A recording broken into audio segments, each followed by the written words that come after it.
Praise అలాడ్. దేవుని పరిశుద్ధ నామానికి మహిమ కలుగును గాక. చక్కటి అవకాశాన్ని దయచేస్తున్న దేవాది దేవుడికి ప్రత్యేకమైనటువంటి వందనాలు తెలియజేస్తూ ఉంటున్నాను.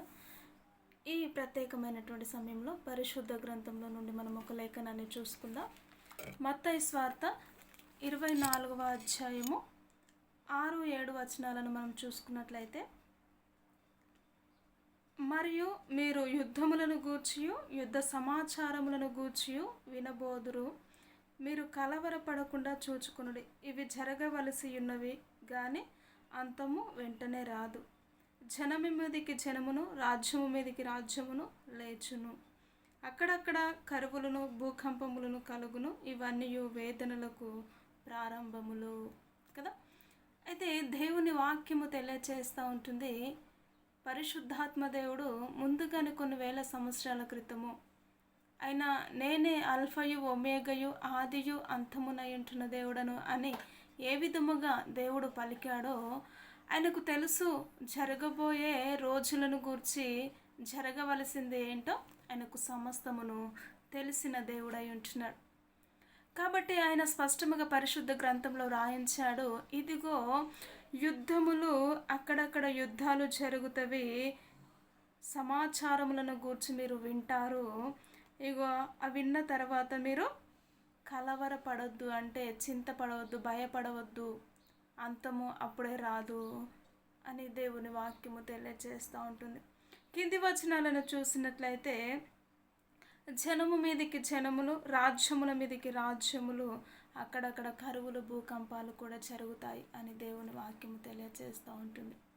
అయితే దీనిని మనము ఇప్పుడున్న రోజుల్లో గమనించినట్లయితే, ఈ అంత్యకాలంలో మనం చూస్తున్నాము. ఖచ్చితంగా కరువులు, భూకంపములు, యుద్ధములు జరుగుతూ ఉంటున్నాయి. ఆ యుద్ధములు జరగడం వలన అనేకమైనటువంటి కరువు ఎక్కడ సంభవిస్తూ ఉంటుందంటే, ఎగుమతులు దిగుమతులు ఆగిపోతాయి. ఇప్పుడు మనం వింటున్నాం, గ్యాస్ సిలిండర్స్ అవి ఆల్రెడీ స్టాప్లో ఉంటున్నాయని మనం వింటున్నాం. అంతగా రావట్లేదని వింటున్నాం కదా. దేవుడు స్పష్టముగా తెలియచేశాడండి, నిజముగా కరువులు, భూకంపాలు వస్తాయి, మీరు కలవరపడొద్దు, అలాంటి విషయంలో మీరు కలవరపడవద్దు. ఎవరు కలవరపడకుండా ఉంటారు అని మనం చూసినట్లయితే, దేవుని మాటను ఎవడైతే వింటాడో, దేవుని మాటను ఎవరైతే అంగీకరిస్తారో, దేవుని సన్నిధిలో స్థిరమైనటువంటి ఆత్మీయత కలిగి ఎవరైతే జీవిస్తూ ఉంటారో, స్థిరమైనటువంటి విశ్వాసమును కలిగి ఎవరైతే ఉంటారో, వారు ఈ సమస్యలన్నిటిని చూసి కూడా వారు కలవరపడరు. ధైర్యముగా ఈ అంత్యకాలంలో జీవించడానికి దేవుడు వారికి మార్గములను తెరుస్తాడు. కాబట్టి ప్రియ నేస్తమ, ప్రియ సంగమా, ప్రియ సహోదరి సహోదరుడా, ఈ అంత్యకాలంలో మనం ఉంటున్నాం. దేవుడు ముందుగానే నీకు చెప్పాడు, మనం భయపడకూడదు. ఎందుకంటే ముందుగా విషయం తెలిస్తే నిజంగా ఎవరు భయపడరు. ఆ విషయం కొరకు తెలియకపోతేనే ఏంటో ఏం జరుగుతుందో అని చింతపడుతూ ఉంటారు కదా. అలాంటి చింతపడవలసిన అవసరము మనకు లేదు అనే దేవుడు స్పష్టముగా, ఇదిగో రాబోయే రోజుల్లో ఇలా యుద్ధాలను గూర్చి మీరు వింటారు. ఆల్రెడీ యెరూషలేము ప్రాంతంలో, ఇరాన్ ప్రాంతాలు యుద్ధాలు జరుగుతూ ఉంటున్నాయి.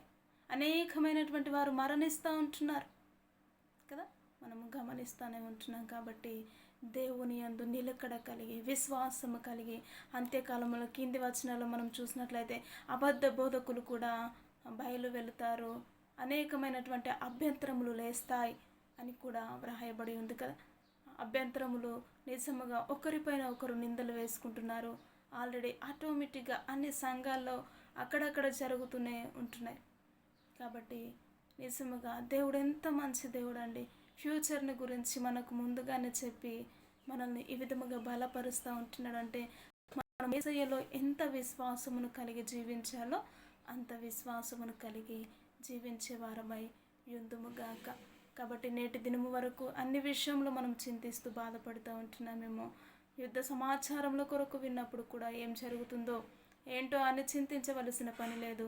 ప్రభు అయినటువంటి యేసుక్రీస్తు వారు నీకు నాకు తోడుగా ఉన్నంత కాలము ఆయన మనల్ని చేయి విడువని దేవుడు. కాబట్టి ఈ సమయంలో ప్రార్థన చేసుకుందాం. ప్రతి ఒక్కరు ఏకీభవించినట్లయితే, గనుడవైనటువంటి మా గొప్ప దేవా, నీకు స్తోత్రములు. నిజముగా తండ్రి, నీ సన్నిధిలో మేము ఏ విషయంలో చింతించక కలవరపడక నీ వైపు బలమైనటువంటి విశ్వాసము కలిగి జీవించగలిగిన కృప అట్టి ధన్యతను మీరే అనుగ్రహించి నీ నామానికి మహిమ తెచ్చుకోమంటూ యేసు క్రీస్తు ఉన్నతమైనటువంటి నామంలో ప్రార్థించి అడిగి వేడుకుంటున్నాము తండ్రి. ఆమేన్. ప్రైజ్ ది లార్డ్ అందరికీ.